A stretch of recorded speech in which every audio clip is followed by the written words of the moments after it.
Thank you, Mr. Chairman. Mr. Morant, since President Biden's been president, how many non-American citizens have come into our country illegally or on the basis of a claim of asylum? Thank you, Senator. HSI, as an investigative agency, is... Do you know the number? No, Senator. You're a senior member of Homeland Security, are you not? That's correct. Does anybody know the number? None of you know the number. Try 8 million. Now, of that 8 million, how many were children, Mr. Morant? I don't have that number, Senator. You don't know. Does anybody know? None of you know. Isn't that special? Let's assume half. Okay, 8 million is 4 Nebraskas, right? 4 new states. Let's assume, I don't think it's as high, half of them are children. How many of those 8 million people are still here? Do any of you know? Okay. How many of those 8 million are claiming asylum? You don't know? How many of them claim asylum and don't show up for their hearing? Nobody knows? How many of them claim asylum, don't show up for the hearing, and President Biden has deported them? You don't know? How many of them have claimed asylum, shown up for their asylum hearing, and been denied asylum and been deported? You don't know. How many of them were from Mexico? You don't know.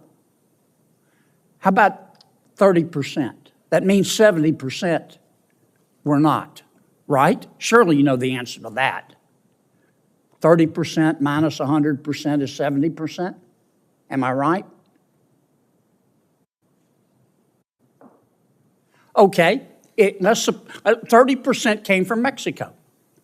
Why don't you implement a safe third country policy that says under our asylum rules, you have to seek asylum in the first safe country. So if you come, say, from Venezuela or Nicaragua or another Central American country, you have to seek asylum in the first safe country. Why don't you do that? And then that would eliminate 70% of the 8 million. That's 5.6 million. Why don't you do that, Mr. Morant?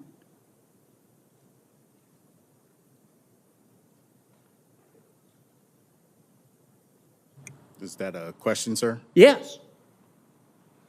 That's All I've been asking are questions. That's beyond the purview of HSI. Oh, okay. How about you, Mr. Salazar? You're a former advisor to the Vice President. How come we don't do a safe third country agreement? Sir, we're working with our partners in the region. 21 countries signed on to the Los Angeles Declaration. Have you done a safe third country agreement? You've had, what have you been at it, 2 years?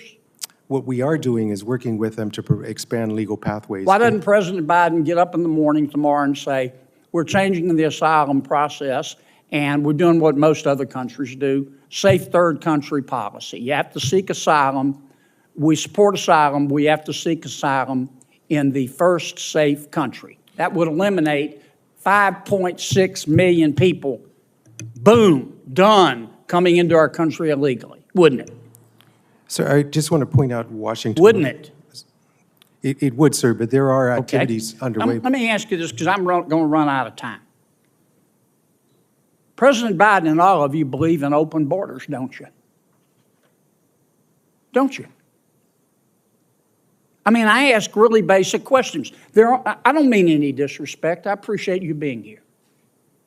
And I know you all love our country as we all do. But I believe in straight answers. I like straight answers in breakfast food. And there are only two possibilities here. Either President Biden and his team believe in open borders, or the people that the president has put in charge of the immigration policy of this country are not qualified to manage a food truck. And nobody's that incompetent. You folks believe in open borders, don't you? Sir, I think we believe in secure borders.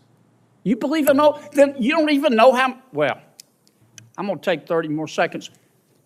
You don't even know how many people have come in illegally since President Biden has been president? You're a former senior advisor to the Vice President of the United States, Mr. Salazar. And you can't even give me a number? No, sir. That's like going to an oncologist and asking him, what's cancer? And he says, I don't know. Give me a break. Senator Welch? Thank you. I thank the witnesses. You know, just speaking to my friend Senator Kennedy, this